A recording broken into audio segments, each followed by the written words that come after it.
Well, all my life people have been asking me, how do you make 18th century art relevant? And it is relevant. Period, the end.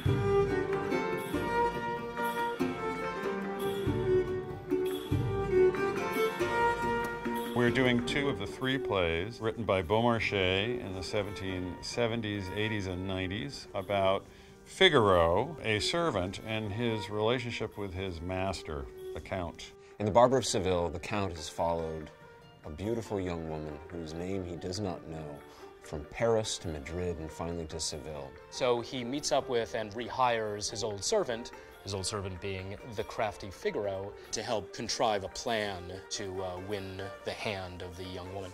I anticipate her every wish. I heap presents upon her.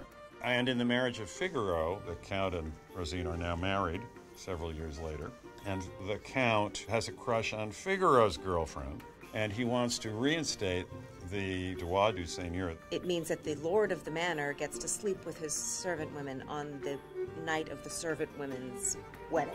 Order! So we have a very crazy day of play. It takes place in one day where they have to jump through such hoops to try to keep this from happening. And of course the hoops are all sitcom delight, but the stakes are really high. There are, I think, pretty profound reflections on the relationship between men and women in society. We women are born virtuous. When men prey on us while poverty wears us down, what power do we have to face down the hardships ranged against us? You can see the sort of early rumblings of revolutionary behavior.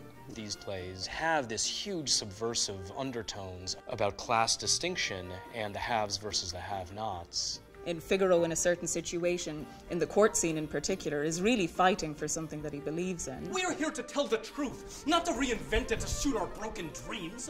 And everybody has been there at one point or another where you have to fight for something that you really want.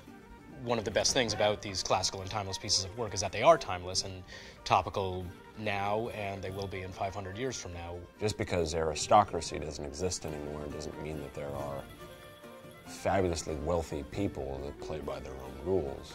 It's very fresh and very relevant, and it requires a great muscularity on the part of the actors because the words are it's so musical. And that's in great part helped by Stephen Wadsworth's adaptation.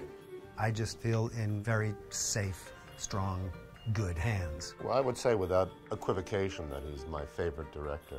He is wildly intelligent, especially about this subject matter. And Stephen is a master at sort of mining the humor, in particular in these 18th century scripts. I tell you, gentlemen, there is no comma. Gentlemen, the comma is part of the plot. Oh, no, it isn't. I find it hilarious. I'm constantly laughing in rehearsal, but also sometimes laughing and crying a little bit because the characters are so beautiful and they are so dear. You want them to succeed. I have spent my whole life fighting tears, and now, look at me. Look, they're on my fingers. I want to laugh and cry at the same time. Every good comedy has moments of truth and heart in it. And they have those two. You laugh with these characters and at the same time love them.